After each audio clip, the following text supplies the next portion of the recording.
Alright, in this second part of the video for limits, we compute limits algebraically using the fact of what is known as indeterminate forms. Alright, so in this video we will use a lot of algebra in order to compute certain limits. Like we already did some of them in which we plugged in the value that x approaches to. And we got a numerical answer.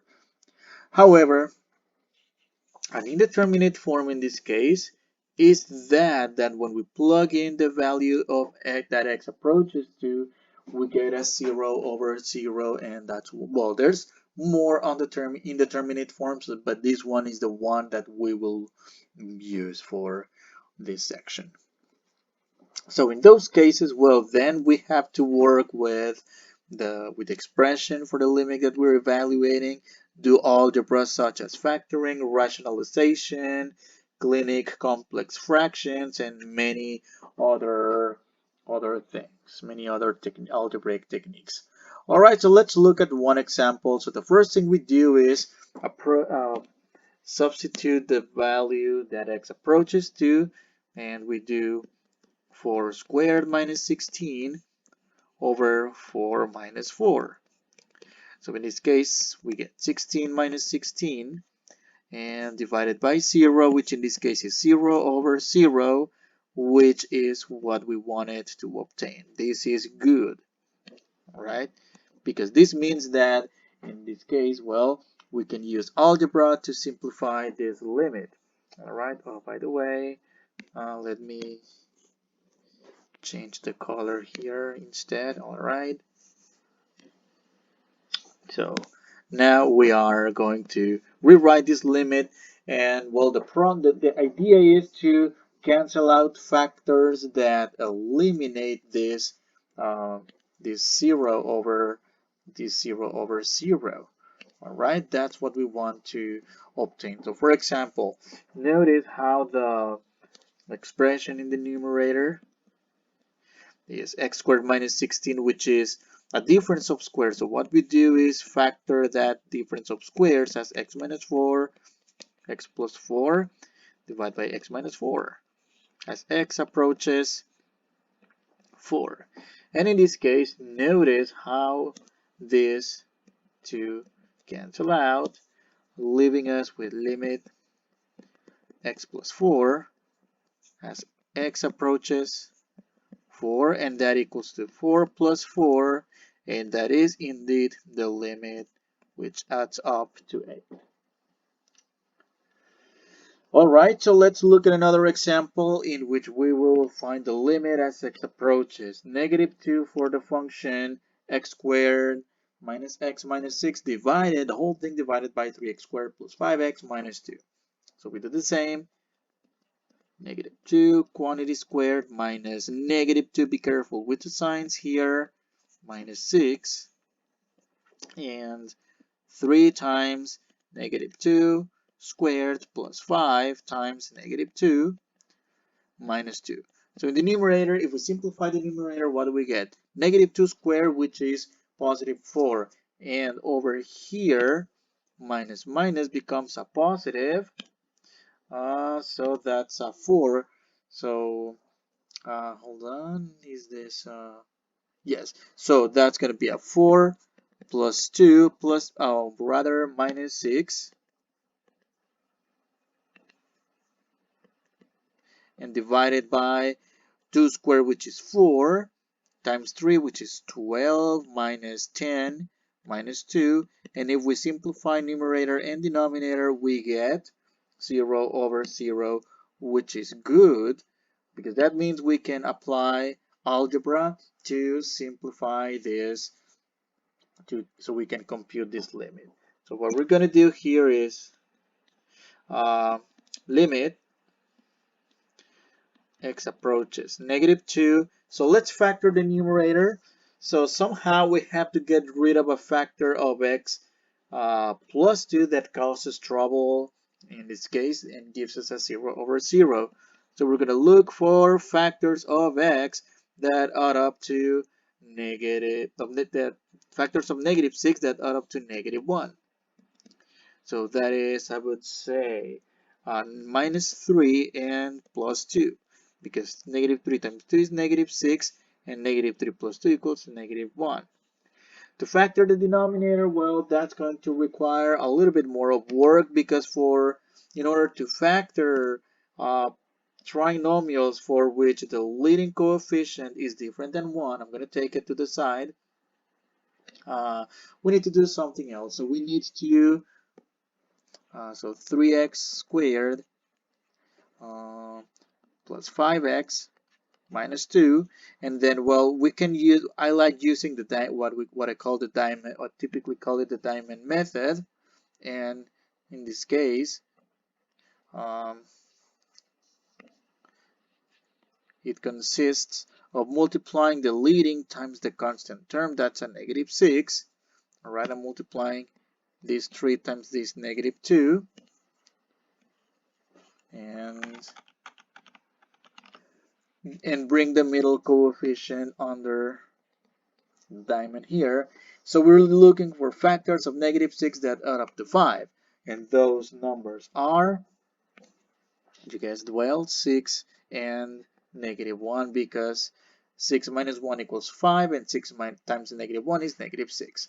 So what we do with these two numbers is to split the middle term into the sum of those values, 6x and minus 1x, and just keep the original terms. And then, because in this case we have 4 terms, let's do factor by grouping. Factor by grouping, factor the GCF, plus 2, and then factor out the negative sign, x plus 2, but you might want to have a negative 1, an invisible 1 there. So 3x minus 1 times x plus 2. Of course, there's other methods. If you can do by guess and check, that's fine. That should work as well. So now I'm going to bring this over here. 3x minus 1 times x plus 2. Well, in this case, notice how this time we can cancel out x plus 2 with x plus 2, leaving us with limit x minus 3 over 3x minus 1 as x approaches negative 2. And all we do now is substitute the number this is approaching to. In this case is negative 2 minus 3 divided by 3x. Oh no, not 3x, hold on, that's 3 times negative 2. Let me make this more visible, yes, minus 1. And in the numerator, that's going to give us negative 5 over 3 times negative 2, which is negative 6. Negative 6 minus 1, negative 7. And this reduces to 5/7. That's the limit. All right. So let's look at more examples. So yes, this limit exercises, this topic is going to test all our algebra skills, all the different factoring techniques, all the different rationalization and all that. So let's look at the next example. First thing we do is substitute the value 3 cubed minus 27, 3 squared minus 9. So what do we have? 27 minus 27 over 9 minus 9. So indeed, again, we get one indeterminate form. That means we can proceed, do some algebra, of course, and well, so what do we need to do here is to factor in the numerator. We need to factor the sum of cubes, rather a difference of cubes. And I'm going to write down the formulas for sum of cubes and difference of cubes on the sides. So when you have a cubed minus b cubed, a minus b times a squared minus ab plus b squared. And when you have the sum of cubes, the form is basically the same. AB, whoops,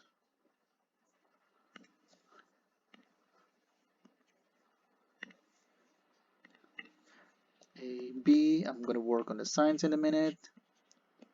A squared, AB, B squared. So, plus, minus, plus. So in this case, we want to deal with, we're dealing with the difference of cubes. So we're going to factor a difference of cubes.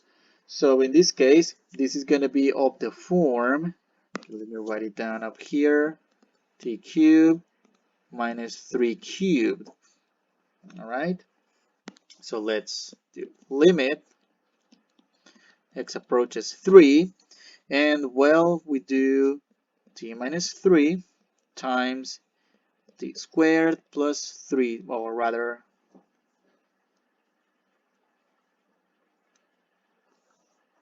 that's actually, yeah, plus, yes, plus 3t plus 9. And in the denominator, we have a difference of squares. We already did one of those. Well, actually, there's a little typo here. That should be a t. Um, so, yeah, let me fix this.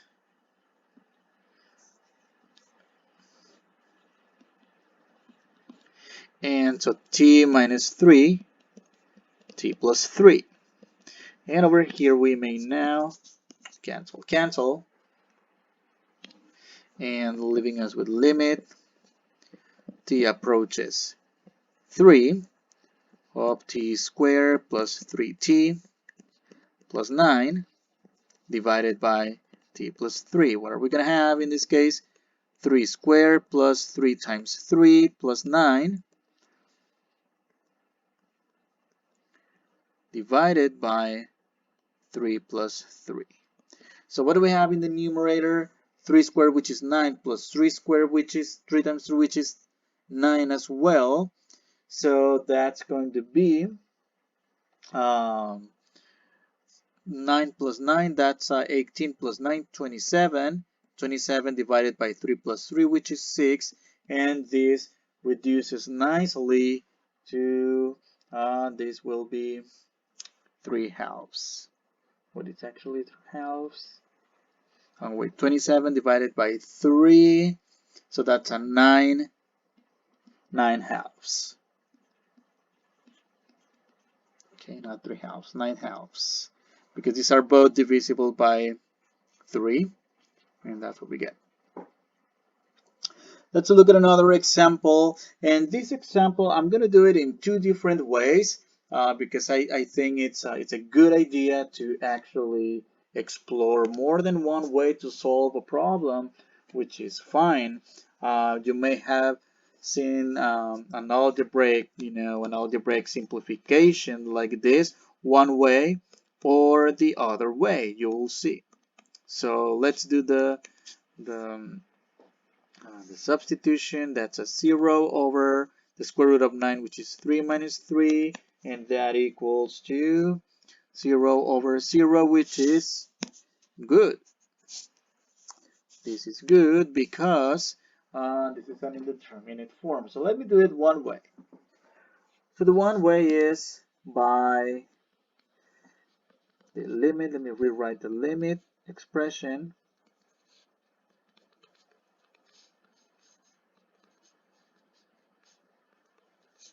The first way is by rationalizing the denominator. That is, we're going to multiply this by numerator and denominator by the conjugate of the denominator. What is the conjugate of the denominator? For example, in this case, the denominator, which is a binomial, it's separated by a negative sign. Its conjugate would be the quantity with the opposite sign, that is positive. All right, so what am I going to do here? I'm going to multiply this across. Now, be careful here. Number one, my first advice here is, I know you um, might want to foil this, but you don't want to foil this. Leave it like this. Leave it like this. You will see why. Oops.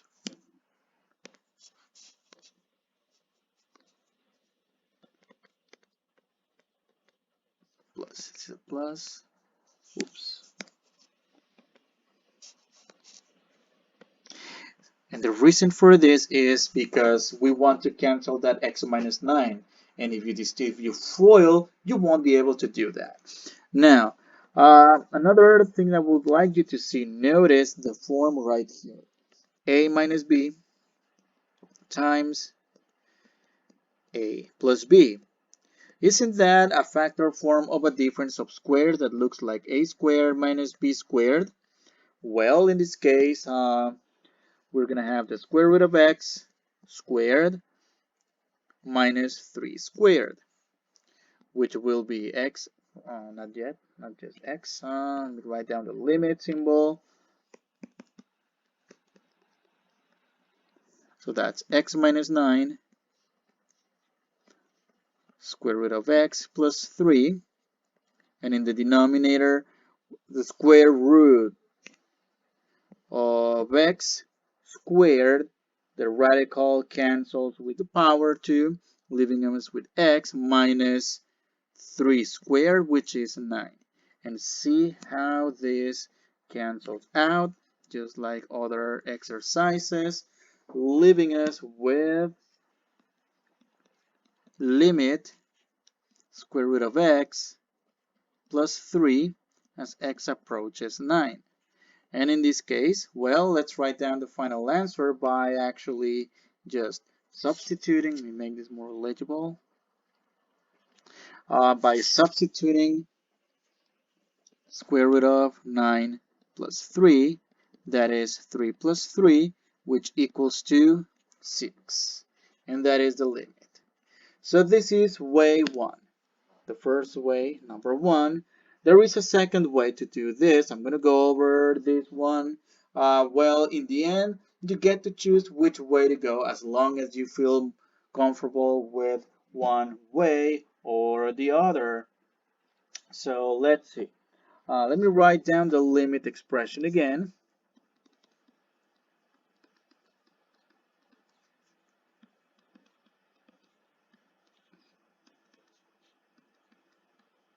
But in this case, this time, I'm going to focus on the numerator. Okay, it's a little bit crazy. Yeah.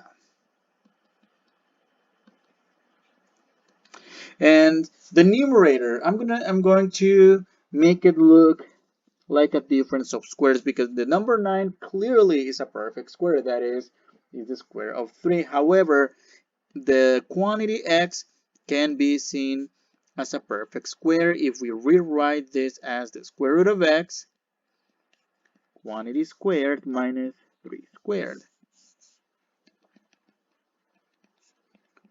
So in this case, it's up to you which method to use now. Notice how again we have a difference of squares. A squared minus b squared, that's what we have here. Limit.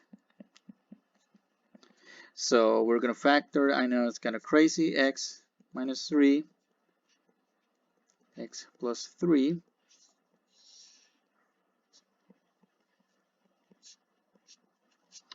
And notice how this cancels out. And we are left with limit x approaches 9 of the square root of x plus 3.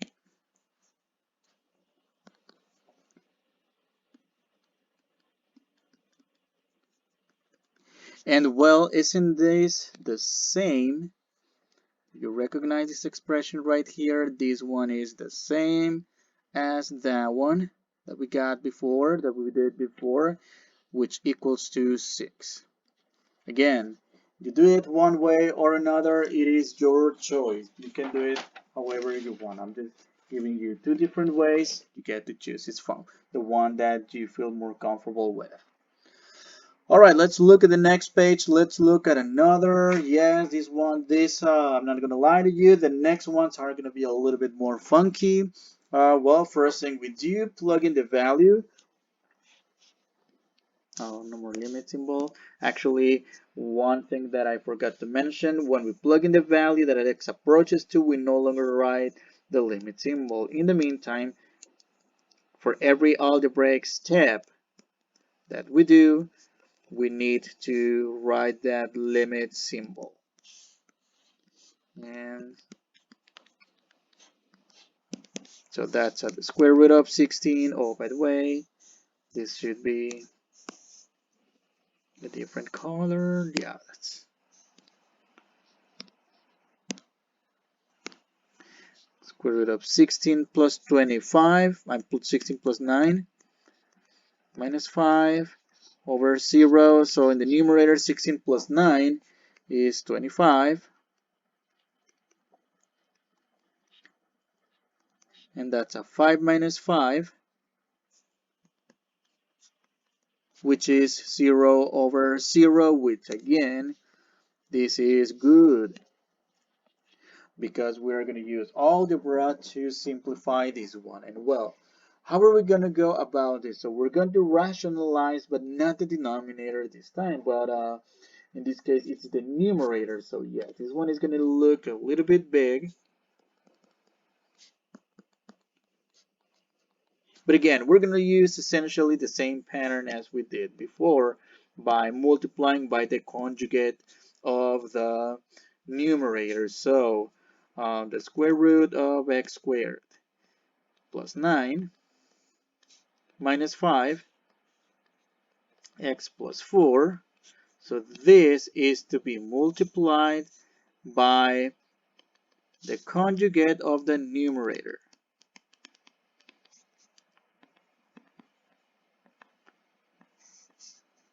which, by the way, is the same quantity, the radical x squared plus 9, but in this case plus 5, not minus 5 as before.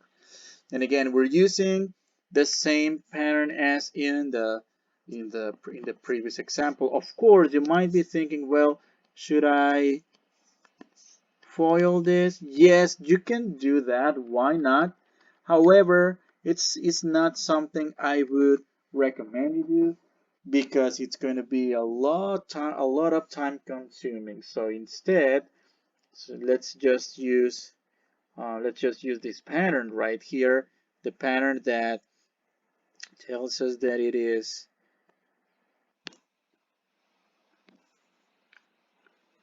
a minus b, a plus b.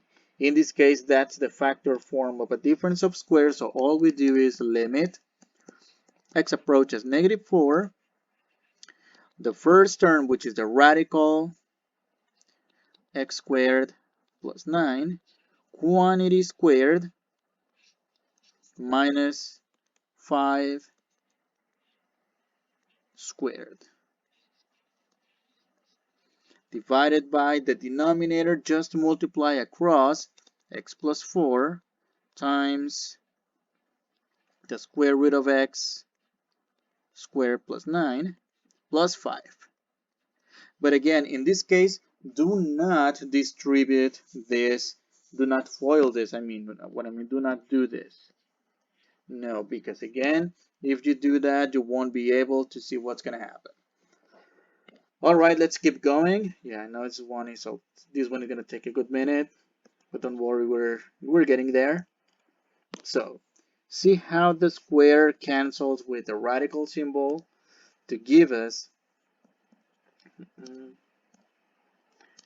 the limit x approaches -4 of x squared plus 9 minus 25 divided by x plus 4 times the square root of x squared plus 9 minus 5. All right, we can keep going. 9 minus 25, that's like a limit. For again, like I mentioned earlier, for every algebraic step, we need to write the limit symbol, x squared minus 16 over x plus 4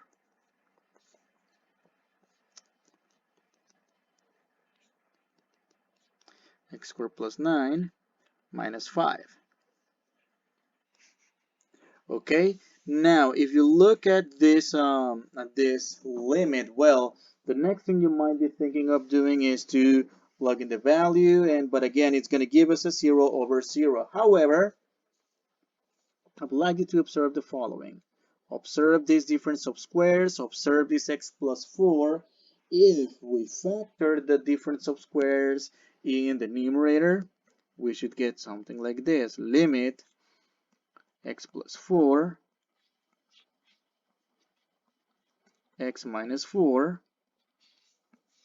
divided by x plus 4 times the square root of x squared plus 9 minus 5 as x approaches negative 4. And notice how in this step these two go away, these two cancel out. Yeah, this is an x minus 4 and limit x minus 4 divided by the square root of x squared plus 9 minus, or it's supposed to be plus 5, by the way, plus 5, plus 5, plus 5, plus 5. These are actually the mistakes that you don't want to do when doing these exercises for the homework or on the exam, because one silly mistake, the whole problem gets it's blown. So it's time to plug in the value for x equals to negative 4 minus 4 divided by the square root of negative 4 squared plus 9 plus 5 equals negative 8 over 4 squared, which equals to 16 plus 9. We already did this calculation above. Plus 5, and this is negative 8 over 16 plus 9, which is 25. The square root of 25 is 5, and 5 plus 5, oops,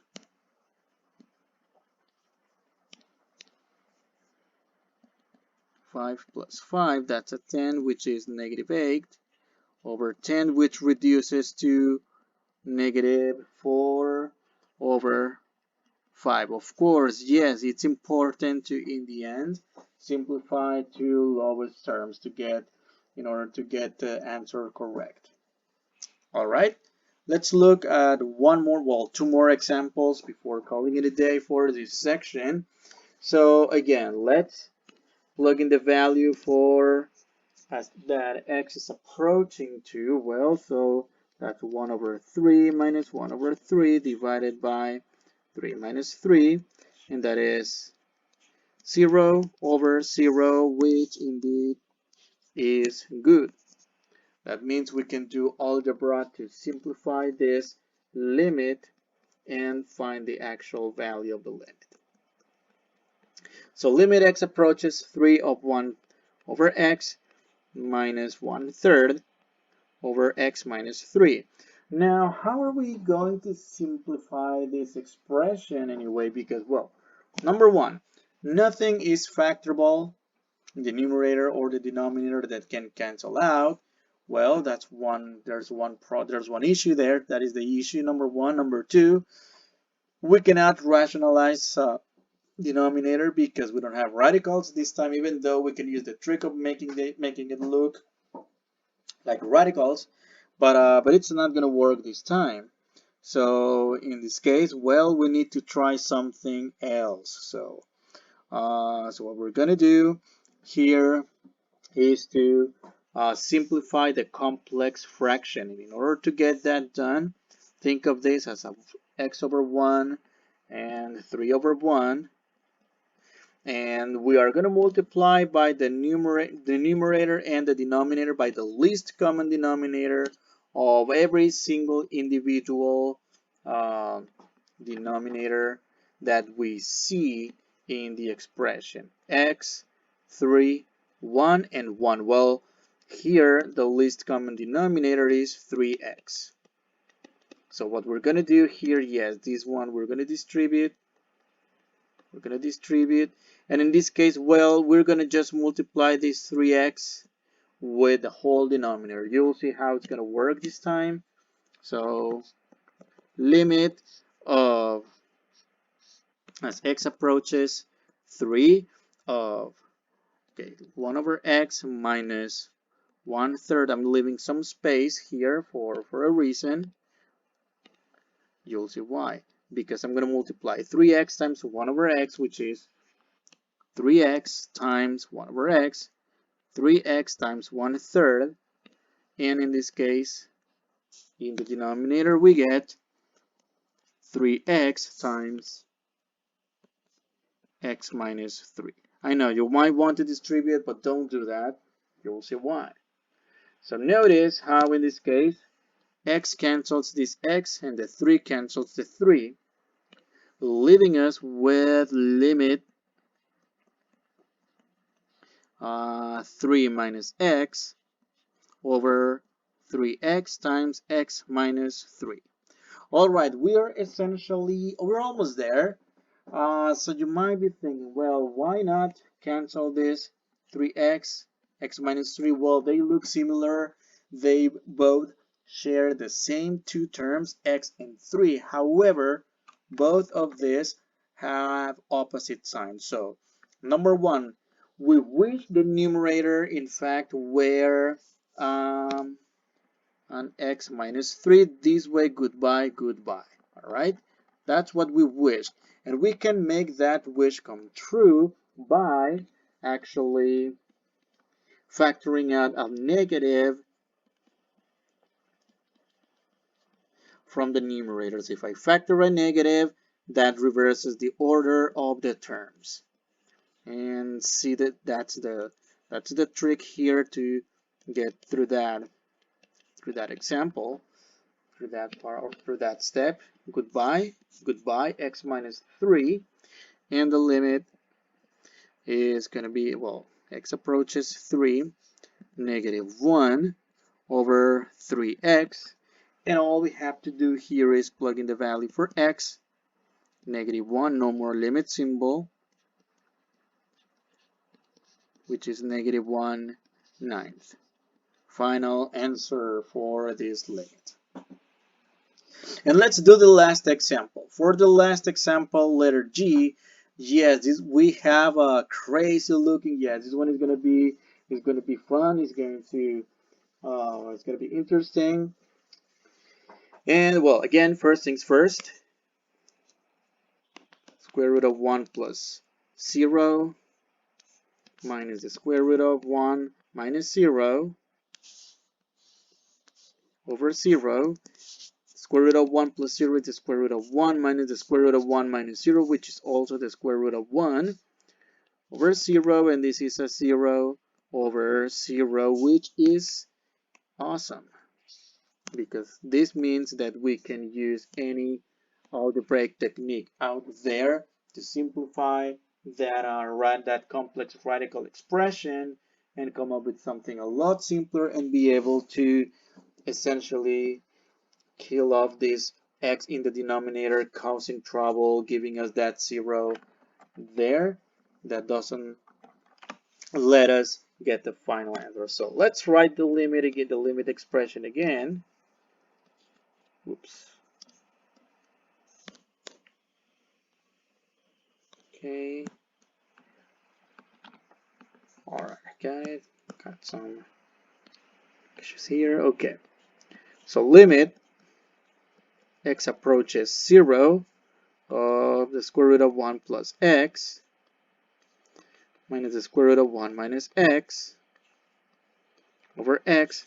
In this case, yes, we are going to rationalize the numerator by multiplying by the conjugate of the numerator. So square root of 1 plus x, square root of 1 minus x, square root of 1 plus x, square root of 1 minus x. Because we have a minus here, the conjugate should be a positive. And again, of course, you might be thinking of having to FOIL all this, and no, don't do that. Yes, you can do it. If you want to do it that way, well, that's fine, but it's going to take forever to simplify that expression. So instead, use the fact that a minus b times a plus b. Right? A plus b, a minus b. That means we should get some sort of a squared minus, well, not some sort of, and the actual a squared minus b squared. So, in this case, so we're going to get the square root of 1 plus x, quantity squared, minus the square root of 1 minus x, quantity squared, divided by x times this quantity in green. So we're multiplying these two across. I know, yeah, you might want to distribute, don't distribute it, you'll see why. 1 plus x plus square root of 1 minus x. Alright, so number 1, see how this radical cancels the power 2, radical cancels the power 2, leaving us with, be careful here. Alright, be careful here because we're gonna get 1 plus x, but this negative sign right here that I'm actually making a little bit bolder makes it minus 1 minus x. This negative sign will affect both numbers here, both terms.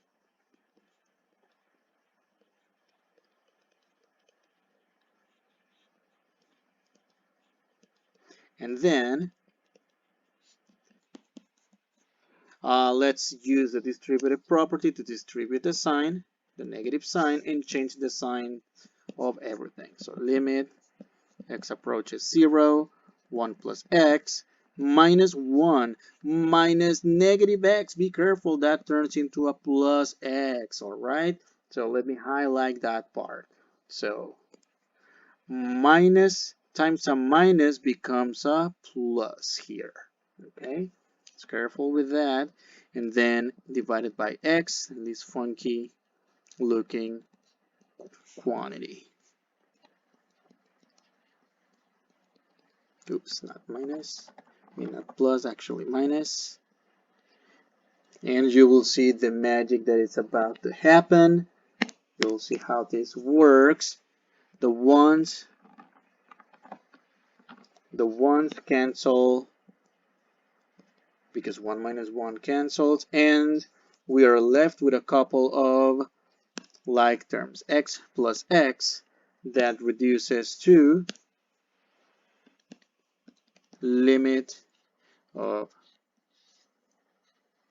2x divided by x times square root of 1 plus x plus root of 1 minus x as x approaches 0. And see what's going to happen here. In this case, this x cancels that x, which is actually the reason for the 0 over 0 above. Alright, and we will be finally able to compute this limit.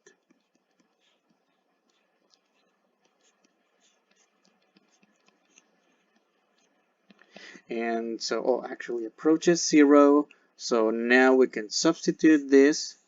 This will be the square root of 1 plus 0 plus the square root of 1 minus 0, everything under 2, and The square root of 1 plus 0 is the square root of 1 plus the square root of 1, and the square root of 1, which is 1, plus the square root of 1, which is 1. That's a 2 over 2, which equals to 1. All right. And so this was the last. Oh no, there's more. There's more about it. But I think I'm gonna leave it for a third video. I'm gonna stop the video here and continue on the next one. All right, I'll see you there.